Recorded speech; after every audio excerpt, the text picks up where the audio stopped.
Channel के सभी दर्शकों को नमस्कार, जय श्री कृष्ण, प्रणाम। जन्म कुंडली में कौन से ऐसे योग होते हैं जिनके कारण शरीर में रोग उन जगहों पे, उन स्थानों पे अपना प्रभाव डालते हैं जहां की रोग के विषय वाले ग्रह बैठे हों। कैसे जाने हम जन्म कुंडली में रोगों के बारे में?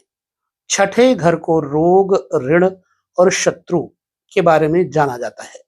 छठे भाव का स्वामी, छठे घर का स्वामी जिन ग्रहों के साथ या जिन भावों के साथ युति करेगा, उस संबंधित व्यक्ति को, शरीर के अंग को प्रभावित अवश्य करेगा।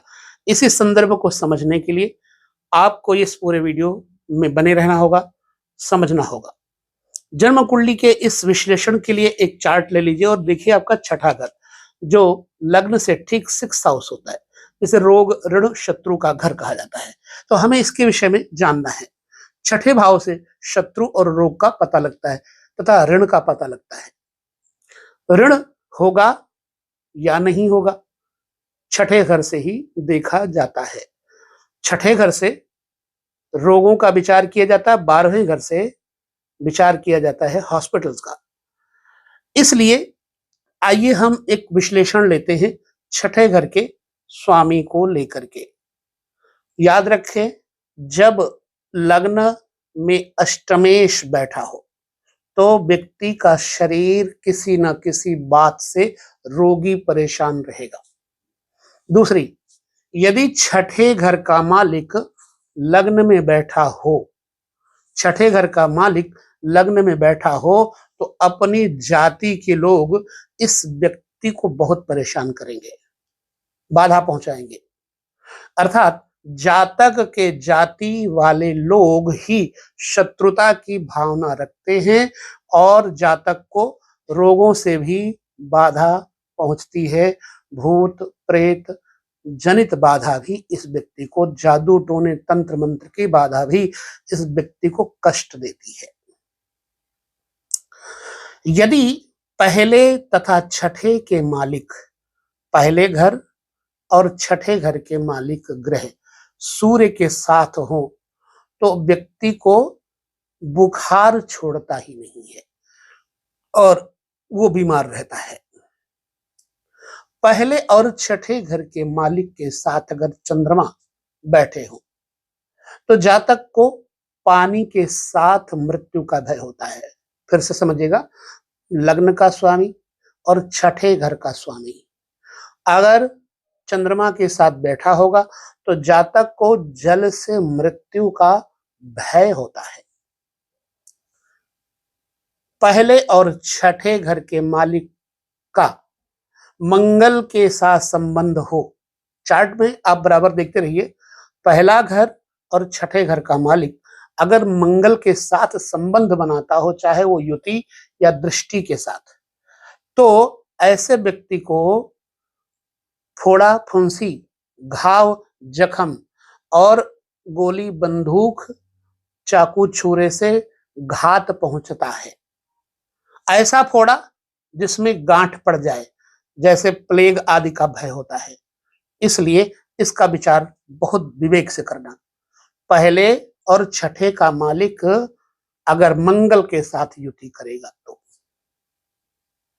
अब पहले और छठे का मालिक यानी रोग के भाव का मालिक और पहले घर का मालिक अगर बुध के साथ युक्त हो तो जातक को पित्त विकार, पित्त रोग होता है।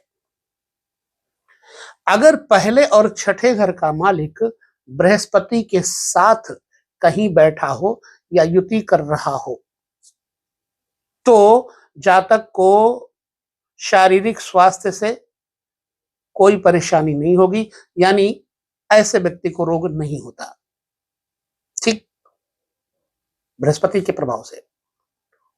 यदि पहले और छठे घर के मालिक का, लग्न का और छठे घर के मालिक का शुक्र के साथ संयोग हो तो जातक की स्त्री कभी भी स्वस्थ नहीं रहती, हमेशा बीमार रहेगी। पहले और छठे घर के मालिक शुक्र के साथ कहीं हो तो, क्योंकि शुक्र जातक की पत्नी का कार्य करता है। पहले और छठे घर के मालिक के साथ यदि शनि कहीं पर हो तो योग बनता हो, तो ऐसे व्यक्ति को चोरों और चांडालों यानी नीच जाति के लोगों से मृत्यु जैसे, हत्या जैसे अपराध का भय होता है। पहले और छठे घर के मालिक के साथ अगर राहु केतु बैठे हो, संबंध रखते हो, तो जातक को सर्प, बाघ, जंगली जंतुओं से भय होता है। अगर छठे घर का स्वामी नीच ग्रह के साथ 12वें घर में बैठा हो, छठे घर का स्वामी नीच ग्रह के साथ 12वें घर में बैठा हो और लग्न का स्वामी बलवान हो, लग्न का स्वामी बलवान हो, तो रोग नाश होता है, अर्थात स्वास्थ्य उत्तम रहता है। यदि छठे घर का स्वामी लग्नेश से कमजोर हो, छठे भाव का स्वामी लग्नेश से कमजोर हो और उस षष्ठेश का शुभ ग्रहों से संयोग बनता हो, संबंध हो, तो जातक के शत्रु उसके मित्र हो जाते हैं। ये रोगों को लेकर के और मृत्यु से संबंधित भय की चर्चा हमने छोटे से वीडियो में की। सूत्र हैं, इनको नोट करके रख लीजिए अपने पास, बहुत काम आएंगे ज्योतिष के लिए। तो पत्नी के विचार को समझिएगा, जैसे छठे घर के स्वामी, ठीक, और लग्न का स्वामी शुक्र के साथ बैठा हो, तो ऐसे व्यक्ति की पत्नी बीमार रहती है। छठे घर का स्वामी अगर शुक्र के साथ भी होगा तब भी ऐसा ही योग बनता है।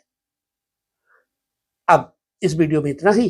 अगले वीडियो में हम पुनः छोटा वीडियो देने का प्रयास करेंगे।